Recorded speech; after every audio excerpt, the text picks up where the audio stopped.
We'd like to take some time right now to recognize, I see you smiling, Garion. We'd like to take some time to recognize riveting rookie Reed Detmer of the Angels, named the American League Player of the Week after tossing one of the most unlikely no-hitters in recent memory against the Rays. It was just his 11th career start. He struck out just 2 batters in the 12-0 victory.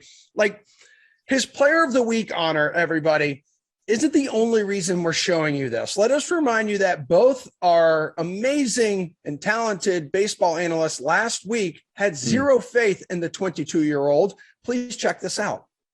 Wanda Franco is the guy that I'm going with tonight, going up against Reed Detmer. Franco has been absolutely annihilating left-handed pitching, and now he's going up against maybe an average pitcher in Detmer's. I mean, look, blanket statement, I like the Rays tonight. There are very, very few bats in this lineup that I don't think are viable against Reed Detmers. All the reasons why I like Wanda Franco, I like Manuel Margot. I give you all these guys to use in your lineup. What are they, not going to score runs? Give me over 4.5 runs plus money on that one. Give me a break. The Rays should be all over Detmers tonight, and then whatever that Angels bullpen is too as well, over 4.5 runs plus money bid.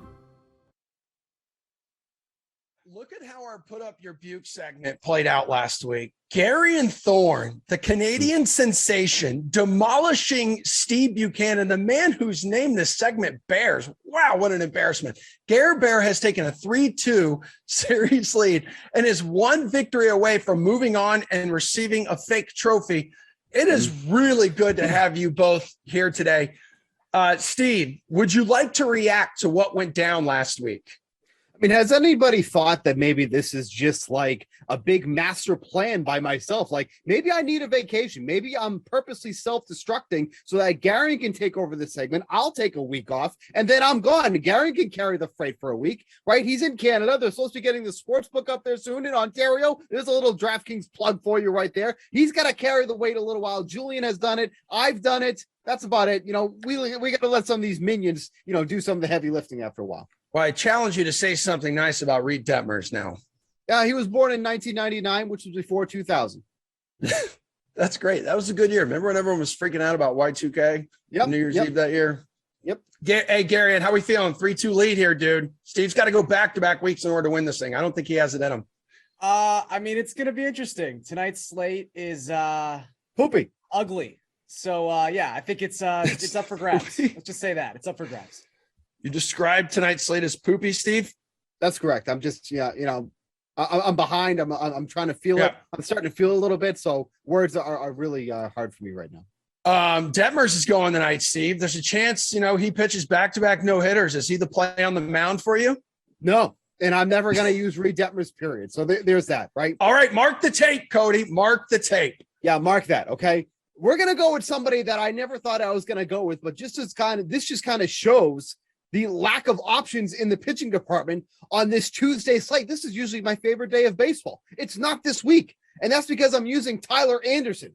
But there's a reason we're using Tyler Anderson because, when we're talking about teams that just don't hit well, the Arizona Diamondbacks and left-handed pitching, they just do not go hand in hand. You look at the numbers for the Diamondbacks against lefties, absolutely putrid across the board. 281 WOBA and 79 WRC plus. How do you even do that? 141 isolated power and a 24.6 K rate on the year. All of those are either extremely high in the departments they don't want them to be, or extremely low in the departments that they should be high. Did you get all that? No. I hope you did. But Tyler Anderson tonight, I don't really want to use this guy, but there really isn't any good matchups that you want to attack tonight. Like some of the most expensive guys on the slate. Why are they the most expensive guys on the slate? I guess some people have to be over 10K, right? Like that's just how the algorithm works, but that's how it is tonight. So I will go down the board a little bit, use Tyler Anderson, and then put him on the same list as Reed Detmers as never to be used again. That is Tyler Anderson for me tonight. Just one starting pitcher north of 10 grand tonight on the main slate, which is 10 games, Garion. Who do you want to go with? I know. Yeah, it's bad. I would say the sort of like linchpin of this slate right now is the status of Lucas Giolito. And there's so many variables to kind of like deal with when you talk about Giolito, who's only 8,500, which makes no sense. It's a great matchup against the Royals, but we don't know if he's starting tonight or tomorrow. We also don't know if this game is going to be played because there was rain expected. So I can't take Giolito with all those question marks. So I will do the exact same thing Steve did and take a guy that generally I stack against, but will use just this one time on this particular slate. And that is JT Brubaker going up against the Chicago Cubs. The Cubs did explode for 9 runs yesterday, but prior to that performance, they had been pitiful in the month of May. They had the lowest WRC plus of any National League team at 67. They had the highest strikeout rate in baseball at 28.2%. And there's not a lot that JT Brubaker can do, but he can take advantage of a team that can strike out. He's got 33 strikeouts in 30 1/3 innings so far this season. His expected ERA is also a 1.5 lower than his real life actual terrible ERA of 5.34. So you're going to plug your nose. You're going to use JT Brubaker. And I don't suggest you even watch this Cubs Pirates game. Just check the box score later. All right, Steve, you like your options a little more at infielder? Yeah, Matt Olson going up against Adrian Hauser. I don't know how this guy keeps kind of skirting by, but like all the numbers check off. Like his ERA, his expected ERA almost match. You know, his FIP is right there too, but I know Adrian Hauser. I've seen this man pitch for years. I know he is not this good. Something is going to happen eventually. And now he's going up against the Braves, who are, you know, admittedly struggling right now, but like the matchup for Matt Olson going against him. Hauser historically has struggled against left-handed pitching. You look at his numbers from last year, 338 WOBA against them, 4.50 FIP. 4 of the 12 home runs that he allowed were against left-handed bats. I like Olson in this matchup here. I don't think the Braves are going to be overly tough on him because Hauser has been good where the Braves offense has been slipping. But I do think this individual matchup for Matt Olson going up against Adrian Hauser, who has historically struggled in these type of matchups. I like Olson in the infield tonight. Where are you going in the infield, Garion? Yeah, so I think you have to just keep picking on Jose Barrios until the numbers start to turn around. And he's got some terrible numbers this season, a 7.37 expected ERA. Among all pitchers who have at least 60 batted ball events so far this season, his 432 expected WOBA is the highest of that grouping. He has specifically struggled with left-handed bats. Not a ton of amazing, like power-laden left-handed bats on the Mariners, but JP Crawford is having a really nice start to the season, specifically against right-handed pitching. He's got a 186 WRC plus within the split. I think you could also kind of sprinkle like your Adam Frazier's, your Jesse Winkers, et cetera, et cetera. They're all very, very low priced in terms of like a Mariners stack tonight. But I think Crawford's the one I like the best, and he's probably going to be hitting third in this lineup because that's what he's been doing for the past 2 weeks. Steve, you approve of that? Yeah, I mean, any positive Mariners talk at any point is slate approved pick for me. Put that graphic up, Cody, right now. Do it. I can't see if he's doing it or not. I can't see it. I'm going to assume he did it because he listens. Yeah, that likely means he hit the crickets button. Probably. You're going to someone big and beefy in the outfield, aren't you? Listen, if you're not stacking the Yankees tonight, I mean, I don't know what to tell you. Like, I know it's going to be chalky. But Spencer Watkins is a right-handed pitcher. And he can't get out right-handed bats.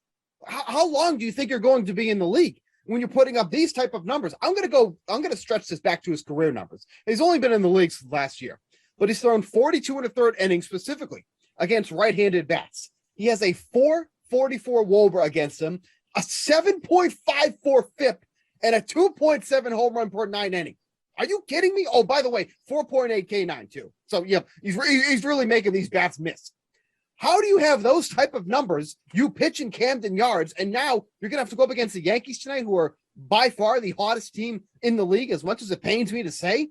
And then you have Giancarlo Stanton, who's in one of his peaks and valley streaks, and we're hitting a peak right now. Over 10 DraftKings fantasy points averaging over his last 10 games. If he's not hitting a home run tonight, and there's a bet you can take too, sprinkle a little bit on Giancarlo Stanton anytime home run, but Stanton tonight, when he's locked in, he is a scary dude to pitch to. And with the horrific numbers that Watkins has against righties, it is hard to not use Stanton tonight as one of your outfielders. So give me Stanton in the outfield, over 10 DraftKings fantasy points over his last 10 games. Yeah, 5,200. Then teammate Aaron Judge talking stack there. He's 6,100. Where are you going in the outfield, Garion? Yeah, so I'll get to my Yankee love in a second. But for my top outfielder, let's just go with Mike Trout. He's $5,500, and this is an incredible matchup against Taylor Hearn, who coming into this start is giving up more barrels per batted ball event than any other qualified pitcher in baseball. That's troublesome against Mike Trout, who all he does is hit barrels. 23.5% of his batted ball events have been barreled so far this season. Ho-hum, he's got a 471 expected WOBA and a 212 WRC plus. He's Mike freaking Trout. He's really, really good. And Taylor Hearn in an opposite hand matchup against him, considering the way he's been pummeled so far this season, this is just a nightmare scenario for the Rangers and for Hearn. All right, now I need your value play, Steven. Yeah, so we're going to go to the Rockies and Giants game tonight. Lamonte Wade Jr. has been batting leadoff for the Giants over the past week or so since he was activated off the list. He's 3,100 tonight. Getting that type of value when you're playing in Coors Field, especially when you're in the leadoff spot, is extremely rare. Now they're going up against Chad Kuhl, who is another guy like Adrian Houser's, who I'm just waiting for him to kind of regress at some point, but his advanced numbers match up with how well he's been pitching. But when you're getting somebody in the leadoff spot, 3,100 tonight going up against Kuhl, I'll take that all day. The right on left matchup historically, when he was with the Pirates, lefties were a big issue for Chad Kuhl. Don't know if that's going to start creeping up again here tonight, but again, with how cheap he is in the leadoff spot, it's probably going to be very chalky because you don't get that type of value in Coors Field, but he has to be considered one of the best value plays at his price point and where he's hitting in the lineup tonight. All right, Gary, quickly for me. Yeah, Steve already talked about how much Spencer Watkins has struggled with right-handed bats so far this season. I don't understand why Josh Donaldson is under 4K. It makes absolutely no sense, especially considering how well he has been hitting the baseball in the month of May. He's hitting 311 with a 187 WRC plus since the calendar turned. He is red hot, basically like every other member of the New York Yankees right now. I'll take Donaldson for less than 4K almost any day of the week. All right, Buchs, bring us home here with your bet tonight. Yeah, I've been loving taking these bets. It's both teams to score at least X amount of runs. You take them at 3 runs tonight at -120 for the Brewers and Braves. Tucker Davidson going for the Braves tonight. He's probably not going to be in that game long. The Braves bullpen has been an issue, but I don't think the Braves should be able to can get those 3 runs right off of Davidson even before they get to the bullpen. And then Adrian Houser, like I mentioned, I don't know if he's going to continue pitching as well as he has, but for the Braves to not get at least a couple runs off him, maybe they get 1 run off the bullpen. 3 runs for both of these teams feels like a safe play. You're getting that at -120. I like that bet a lot tonight. All right, Gary, and this could be the difference maker when we break down the scores next week. You could win the series with a good bet. I'm going to go Yankees first 5 over 2.5 runs at -110. Look, this is just a great matchup for the Yankees. Watkins can't get out any right-handed batters. 126 WRC plus for the Yankees in right-on-right situations so far this season. Few teams have as much right-handed power as they do. This is a just terrible matchup for Spencer Watkins.